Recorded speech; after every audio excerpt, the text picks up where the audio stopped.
It is Sunday evening. You did not do anything wrong. You are just sitting there, scrolling your phone, and suddenly your mood drops. Monday has not even started. Nobody has sent the email. Nobody has asked for the meeting, but your body already knows what is coming. Your chest gets tight, and your brain says, "Here we go again." People call this the Sunday scaries. But maybe it is not only anxiety. Maybe it is a signal. Maybe some part of you is noticing that your current direction does not really belong to you. That is what makes it confusing. You do not fully hate your life. You may have income, stability, and a decent title. You can be grateful for those things and still feel drained by them. Gratitude and discomfort can exist at the same time. So this is not about quitting tomorrow. It is a map for reading that quiet signal. Maybe you are not lazy. Maybe your work is pulling you away from the person you are trying to become. Here is an uncomfortable number. The average person spends around 90,000 hours working. That number is too large to feel real. So imagine your waking life as boxes. One box for errands, chores, food, and maintenance. One box for actual living. And one very large box for work. The problem is, work never stays politely inside its box. A bad meeting follows you home. A pointless project sits at your dinner table. A boss who makes you doubt yourself changes how you speak to people you love. You may be done working, but you are too tired to exercise, read, call a friend, or rest properly.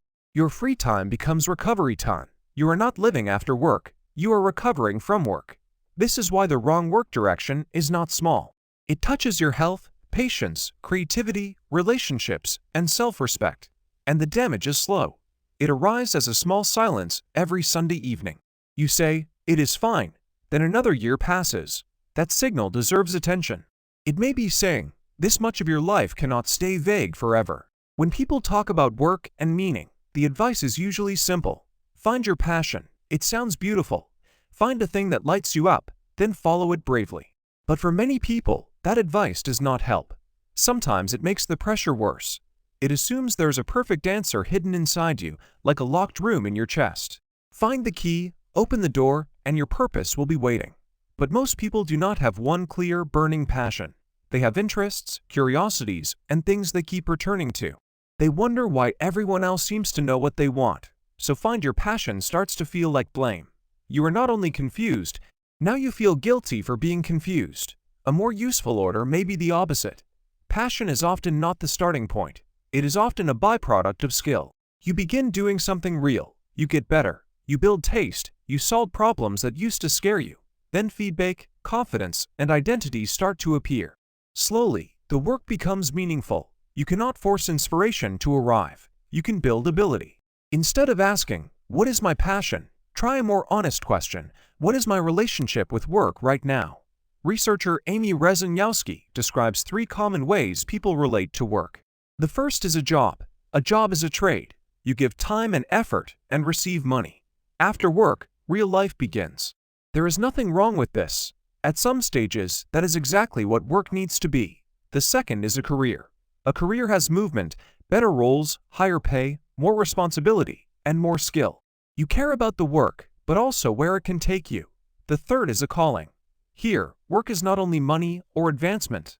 It starts to connect with your growth. You are drawn to a problem, and you feel more alive as you learn to serve it better. The same work can mean different things to different people. So the question is not, which one sounds impressive? The question is, which one are you in, and which one are you secretly expecting? Many people suffer because they are in a job or career, but expect it to feel like a calling. Once you name the mismatch, you can ask a better next question. Do I need more income, more skill, a better environment, or a different problem? When people talk about purpose, they often make money sound shallow, as if wanting money makes your work less pure. But money and meaning are not enemies. Many meaningful paths begin for practical reasons. You learn a skill because it can help you earn more. You start creating because you want more options. You work hard because you want safety, respect, and room to choose. Those motives may not sound holy, but they are honest. Often the order looks like this. At first, you create in order to make money. Later, you make money so you can keep creating. That order matters. You cannot pretend you have moved beyond survival if you are worried about rent, bills, and basic security. So if money is your main motivation right now, that does not mean you are shallow. It may just mean you are early. Early is not empty. The real question is whether money will always be the entire point. Money can be fuel. Eventually, it should become a tool, not the whole meaning of the work.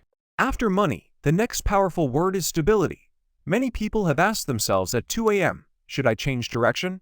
Then another voice answers, but the income is stable. It is not that bad. That voice is not stupid. Stability matters, but stability and safety are not the same thing. Some stability is just comfortable stagnation.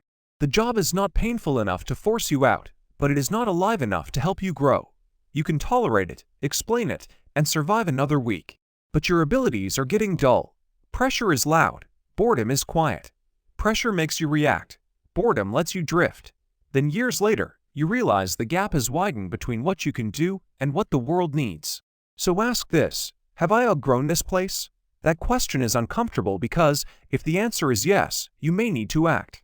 So people name stagnation as responsibility. They rename fear as maturity. But real safety is not never moving.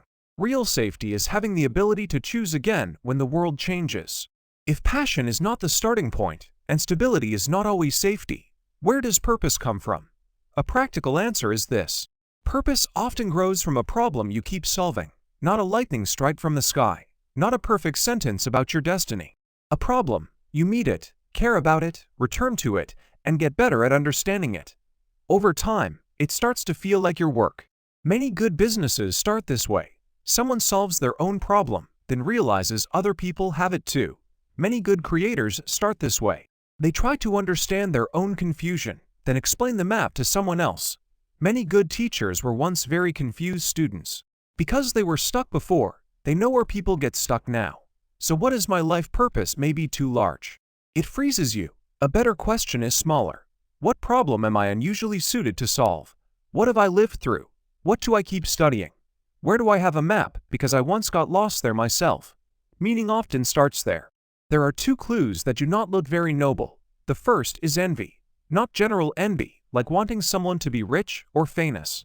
I mean a specific little sting. You see someone doing a certain kind of work, and something inside you tightens because part of you wants to be that kind of person. Envy is not always only bad character. Sometimes it is data. You do not envy everyone. You envy specific people, doing specific things, living a shape of life you have not built yet. That is uncomfortable, but useful. The second clue is obsession. Not the numb kind, where you scroll for 2 hours and remember nothing. I mean the thing you keep reading, studying, testing, or improving without being told. Some people study products, some break down stories, some see a messy system and want to organize it. Envy points from the outside. It says, there may be a version of you over there. Obsession points from the inside. It says, there may be energy here. Neither clue is a final answer, but both are better than sitting still and demanding a perfect passion. Clues only become clear through action. You cannot solve this only by thinking. Imagine passion is easy to love because it has no cost. Real work reveals the details. Are you willing to practice, get feedback, and continue when nobody claps? You do not need to quit immediately. You do not need a perfect plan. You need a 7-day experiment. Write one article and publish it. Build a tiny prototype. Help one person solve a real problem. Send one email to a possible customer. Turn the topic you keep researching into a simple checklist. Record one rough explanation. Take an idea from your head and put one small piece of it into the world. The experiment does not need to succeed. It only needs to give you information. Look for 3 things. Did you feel real energy while doing it? Did someone receive actual value from it? Even if it was rough, do you want to improve it? Direction becomes visible when your idea touches reality. When people hear life work, they often translate it into one thing. Quit your job, start a business, begin from zero. But that is not always the right move.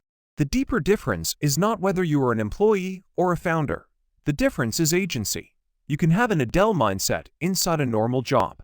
You choose problems, create value beyond the job description, and build skills that can travel with you. And you can run your own company while still thinking like an employee. Waiting for permission, avoiding risk, optimizing for approval instead of solving real problems. Agency is a muscle. If you never use it, it weakens.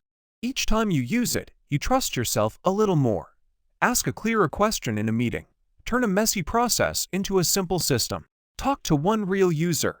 Build one skill your company cannot take away. You do not have to change your entire life today. You can start by taking back one small piece of the steering wheel. The more seriously you take your work, the more pressure you may feel. You want the work to be real, so you want it to succeed. Then you start caring about reactions, views, comments, approval, status. At first you wanted to express something you believed. Then you start adjusting, performing, and pleasing. Eventually, you are not sure what you meant to say. Real work needs a little space, a little financial safety, a little emotional distance, a little room to not be liked immediately. Family and friends can also shape this. They may love you and want you to be safe. But sometimes, advice from love is also advice from fear. They are not always wrong, but they do not have to live your life. So ask yourself a sharp question. If no one saw this, would I still want to do the work itself? No applause, no identity label, no public proof. If the answer is yes, protect it. Give it time, space, and protection from early judgment. Every meaningful path has its own difficulty. Entrepreneurship has cash flow uncertainty and 3 a.m. self-doubt. Creative work has rejection and long periods of being bad. Leadership has loneliness and other people's expectations. Deep expertise has repetition, slow training, and little visible reward for a long time. So the better question is not only, what do I like? The better question is, what difficulty am I willing to carry? You may like the idea of writing a book, but are you willing to sit alone and write terrible drafts? You may like the freedom of anchorer, but are you willing to face unstable income and nights with no clear answers? You may like the respect of being an expert, but are you willing to do basic practice while feeling ordinary? Purpose does not remove difficulty. It changes your relationship with difficulty. Forced difficulty drains you. Chosen difficulty can shape you. Escaping pain is not a complete direction. You can run from one mountain and arrive at another. The question is, which mountain do you choose? Which difficulty still feels connected to the person you want to become? You do not need to answer the rest of your life today. Many people treat career direction like one enormous high-risk decision. Pick the right path. Execute perfectly. Arrive at the destination. It sounds simple, it is terrifying, and it is not how most lives work. Your life work is written in chapters. The first chapter may be messy. The first project may fail. The first attempt may be embarrassing. You may choose the wrong company, market, mentor, or version of yourself. But the job of the first chapter is not to prove you are right forever. It is to teach you things you could not learn from the shore. Each chapter leaves something behind: skill, relationships, judgment, taste, and a little more clarity. Someone who spent 3 years in the wrong project but learned delivery, sales, and resilience may be closer to their direction than someone who waited 3 years for the perfect idea. This is not romanticizing wasted time. Mistakes have costs, but if you can recover experience from them, they are not only failure. Your direction is not a map you were born holding. It is a notebook you write while walking. The exit is not, wait until I'm completely sure. The exit is, start, then adjust. So return to Sunday night. That tight feeling in your chest may come back. But now you know one way to read it. It does not have to mean you failed. It may mean, pay attention. Adjust. You are learning how to navigate. Nobody can hand you your life work fully finished. It changes as you grow. It changes as the world changes. It changes with every chapter you live through. You do not need to solve your whole career tonight. You only need a smaller question. Tomorrow morning, what is one choice that belongs to me a little more? Not the perfect choice, not the bravest choice, just a more honest choice than yesterday.